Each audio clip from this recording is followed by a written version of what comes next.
Hello everyone, today we will be attempting to complete Pokemon Firered with only a Treecko. Grass types in Firered are very solid at first, as the first two gym leaders are weak to grass moves. Additionally, Treecko learns Absorb very early on, which will help a lot as a damage and healing source.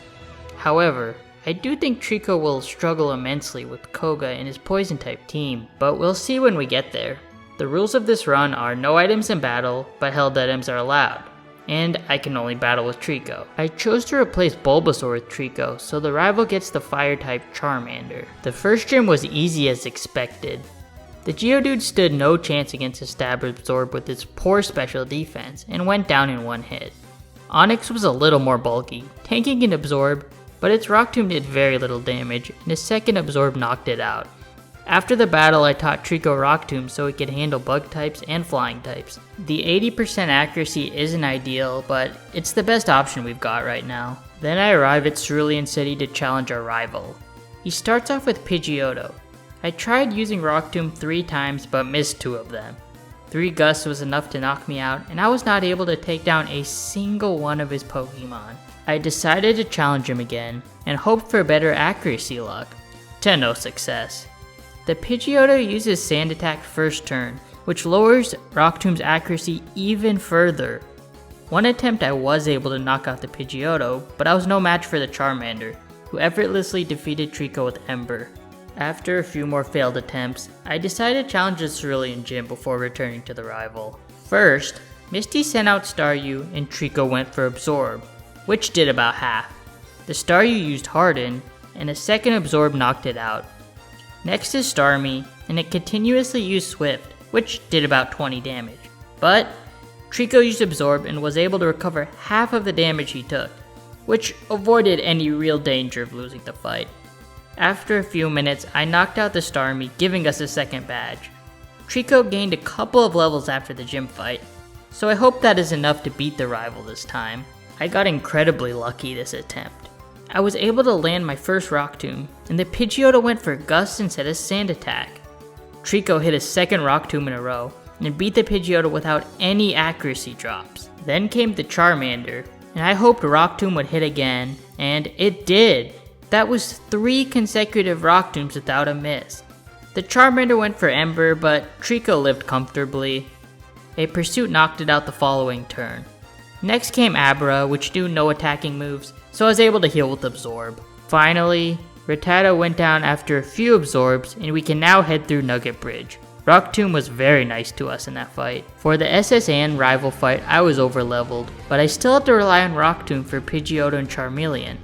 Treecko used Rock Tomb and hit, which nearly knocked out Pidgeotto. Pidgeotto luckily did not use Sand Attack, and a Pursuit finished it off. For Charmeleon, I used Pursuit first to see if it could potentially 2-shot. However, it was a 3-shot kill, and Ember did a lot of damage to Treecko. So I risked the low accuracy and hit the Rock Tomb to knock out the Charmeleon. For the next 2 Pokemon, Treecko used Mega Drain to win the rest of the fight without much issue. Now I challenged Lieutenant Surge. This fight was relatively simple. None of the Pokemon resisted Mega Drain, and Treecko resisted all of their electric type moves. I just Mega Drained all of Lieutenant Surge's Pokemon, and kept recovering most of the damage taken until I won. Luckily, he did not have a Magneton, or this plan might have failed. So far, all of the gym fights have been easy, but Celadon's gym is where I think it could get difficult. Mega Drain is so useful, because it does decent damage and recovers a lot of HP, which is such an advantage in a no items in battle run. After reaching Lavender Town, I attempted to battle my rival. He led with Pidgeotto, I missed my first Rock Tomb, and Pidgeotto used Sand Attack, and ultimately lost to the Pidgeotto again. That attempt had bad luck, so I tried it again. I made it past the Pidgeotto, but the Charmeleon did so much damage to the Emperor that Treecko was unable to beat the rest of his team.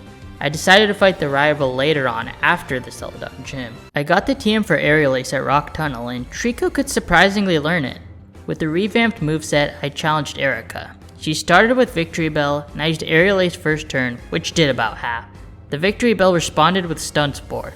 I got lucky with Paralysis the following turn, and beat her first Pokemon. Next came Tangela, and it used Constrict, which was only doing 2 damage.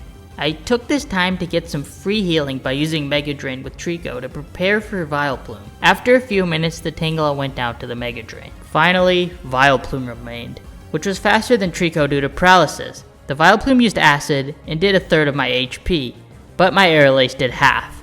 If I got fully paralyzed this turn, I lose the battle, but if I land the Aerial Ace, I win. I went for the Aerial Ace, hoping for good luck, and landed the Aerial Ace. That was the hardest gym battle by far, even with my large level advantage. Poison types are definitely still a problem for Treecko. I returned to Lavender Town to fight the rival. In this attempt, Treecko one-shots his Pidgeotto with a lucky Rock Tomb hit. Next was Charmeleon, and I did not want to risk the low accuracy of Rock Tomb twice in a row, so I used Aerial Ace, which did half its health. Charmeleon used Ember, which barely did any damage compared to before. A second Aerial Ace knocked it out, and the rest of his party all went down without issue. I think I may have over-prepared for this fight. I tried to battle the rival at Silphco, but did not stand a chance. The Pidgeot tanked both a Pursuit and a super effective Rock Tomb. The Pidgeot used Ring Attack and did massive damage, in spite of Treecko's large level advantage. This may be the point where I need to start over-leveling to stand a chance against these fully evolved Pokemon. I decided to head towards Fuchsia City to fight the trainers and gain some needed experience. I picked up the TM for Return, which may be useful later, but I don't want to forget Rock Tomb until after the rival fight. I went through routes 15 and 14 and leveled Treecko up to 59, which I hope will make me more competitive against the rival. This time I started by using Rock Tomb. That did half its HP. The Pidgeot did Wing Attack. I went for a second Rock Tomb and defeated the Pidgeot. Next came the Charizard, and I went for a third Rock Tomb in a row and did not miss. It knocked out the Charizard in one hit. The rest of his Pokemon weren't an issue due to my level advantage. I especially needed the Rock Tomb to hit against Charizard, because he definitely would have knocked out Treecko in one hit with Flamethrower. Finally, I fought Giovanni. He started with Nidorino, which went down to 2 Aerial Aces. Next came Neato Queen. She was not a major threat due to her poor moveset. The only poison type move she knows is Poison Sting. The only potential hurdle was getting poisoned, and I luckily avoided it. A few Mega Drains knocked out the Neato Queen. Following was Kangaskhan, and I repeated the same strategy. Finally was Rhyhorn, who fainted to 1 Mega Drain. That is Silphco completed. After Silphco, I went to Saffron's gym. Sabrina started with Kadabra, who was promptly knocked out with 1 Aerial Ace. Venomoth met the same fate. Mr. Mime took 2 hits to knock out, but he went for barriers, so Treecko ended up taking no damage. Last was Alakazam. I went for Pursuit and did about half, and Alakazam went for Psychic that did decent damage. Treecko was faster, so 1 more Pursuit won me the battle. The level advantage made that fight a little too easy. But next is Koga, and I do not feel remotely ready. Treecko's biggest Achilles heel is poison types, no matter the level advantage. I decided to give Koga an honest attempt to see how far I am to being able to beat him. As expected, I lost by a wide margin. I was able to defeat the Coughing with a Pursuit and Aerial Ace, but the Muck did too much damage with Sludge. I even got 2 critical hits against Muck, but still got knocked out. I went to Cycling Road to get some more experience. I tried to fight him again and kept failing. I taught my Treecko Return, but it still did not one-shot the Coughing. The Coughing would then use Toxic and did so much damage after a few turns. I needed to be able to one-shot the Coughing to avoid getting poisoned. I leveled up 1 more time and attempted to fight Koga again. I was able to knock out the Coughing in 1 hit with Return. Next was Muck, and I went for Return and did decent damage. Fortunately, the Muck used Minimize instead of Sludge, and Aerial Ace the following turn defeated it. Third was another Coughing that fell to a Return. Finally was the big threat, the Wheezing. I went for Return, which did less than half. He used Sludge that took a lot of my HP. I went for Mega Drain to avoid getting the Wheezing into Hyper Potion range, and barely survived the second Sludge. 1 final Return wins me the battle. Even with such a level advantage, Wheezings are absolutely brutal to fight. The penultimate fight was Blaine, and I gave it a few attempts. A couple of times I made it to Arcanine, but due to the 2 attack drops caused by Intimidate, Treecko was doing no damage with Return on Arcanine. Arcanine, in contrast, did a massive amount of damage to Treecko. Even being at level 70 was not enough. I decided to grind a couple of levels and gave it another shot, but failed just as miserably. Ultimately, I had to level up to level 78 to stand a chance. This attempt started like all previous attempts. I one-shotted the Growlithe with the turn, and Ponyta followed. I used return once again. The Ponyta barely lived and went for Fire Blast, but missed. The following return knocked it out. Here is where my luck started to get crazy. Against Rapidash, I got a critical hit return to one-hit KO it. This was key because Fire Blast from Rapidash does more than half of my HP. Well, I was at Arcanine with full health for the first time. I started with return, did minor damage while Arcanine targeted me with Fire Blast. One more Fire Blast and we were cooked. I decided to switch to Mega Drain to heal HP and did similar damage to return. Then the Arcanine chose Fire Blast once again, but he missed. That would have knocked me out for sure. The following turn, Blaine used a Hyper Potion and I continued using Mega Drain. Now, Arcanine once again used his favorite move Fire Blast, which took Treecko down to 2 HP. At this point, it would take 2 more Mega Drains to finish the fight, so I went for Mega Drain, hoping that Fire Blast would miss. I healed up 20 HP, and the Arcanine decided to use Bite. Treecko lived with 6 HP and finished off the Arcanine. I looked out in that fight. If Arcanine went for Takedown or Fire Blast instead of Bite, I would have lost for sure. But now, there's only one more gym badge to obtain, and hopefully it isn't as rough as Blaine was. The 8th gym was comparatively simple. Both Rhyhorns and the Dugtrio fell to one single Mega Drain. Neato Queen took a few hits of Mega Drain in return to defeat, but her damage output was low by only using Body Slam. Neato King was a similar story, and a return followed by Mega Drain did the job.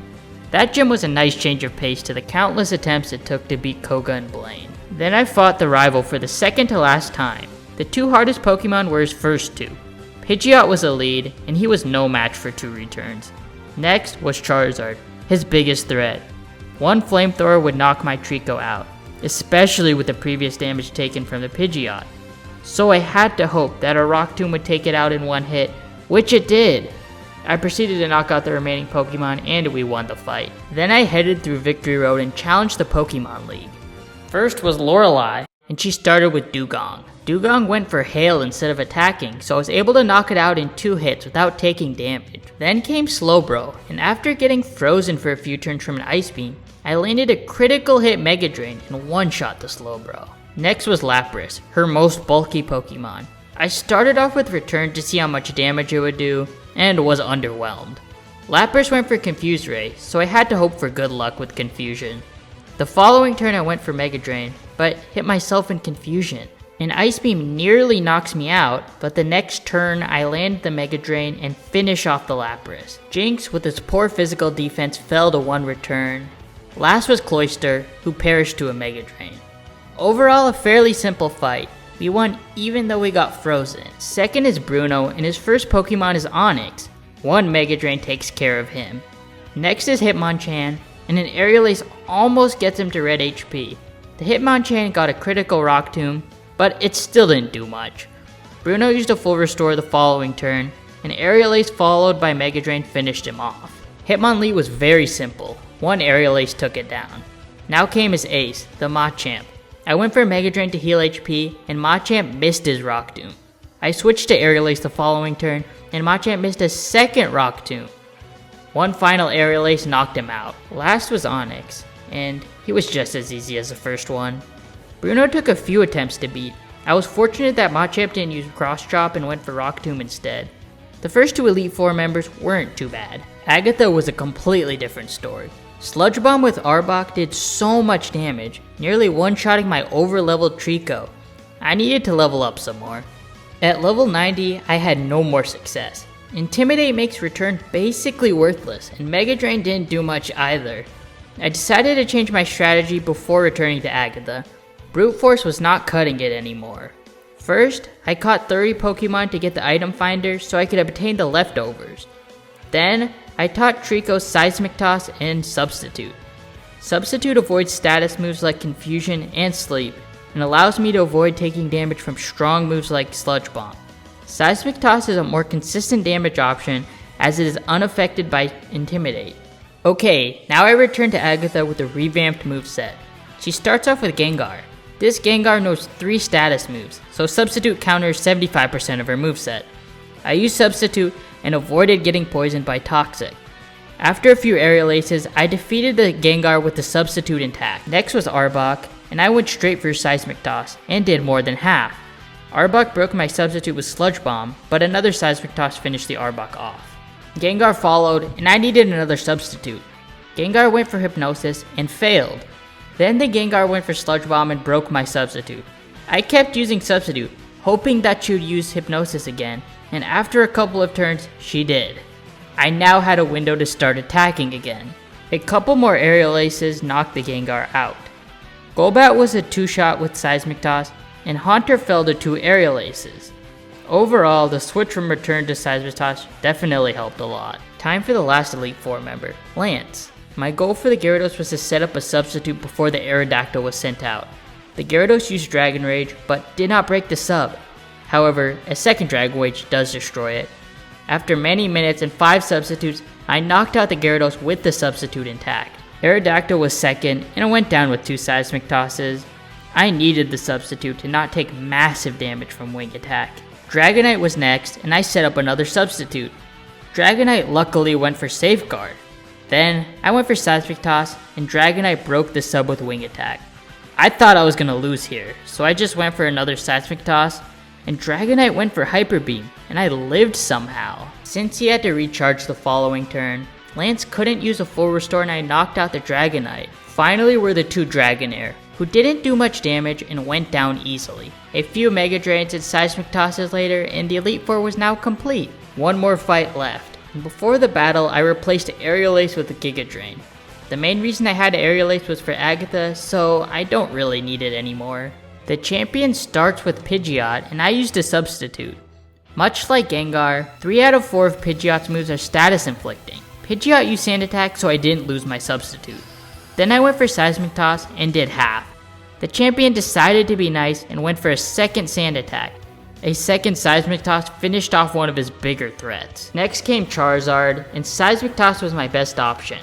Charizard used Fire Blast and burnt my substitute. I couldn't risk getting hit again by a Fire Blast, so I used Substitute again, hoping for a miss. Charizard used Fire Blast again, and he missed. I switched back to Seismic Toss and get Charizard into red HP. The champion heals the following turn, but 2 more Seismic Tosses is enough to knock him out. The rest of the fight should be a breeze. Alakazam was a 2-shot with Giga Drain and Seismic Toss. Executor took a bit longer to defeat, but didn't end up dealing any damage. Next was Rhydon, who was a 1-shot with Giga Drain. Finally was Gyarados, who was no match for 3 Seismic Tosses. We ended up beating the champion at full health due to leftovers. There was only 1 failed attempt at the champion, which was surprising for sure. With that, we have completed Pokemon Firered with only a Treecko. That was more difficult than I was expecting. I was over-leveled the whole run, but still had to rely on good luck and bad AI to beat the Elite Four. Overall though, it was a very fun challenge, and I want to thank everyone for watching the video.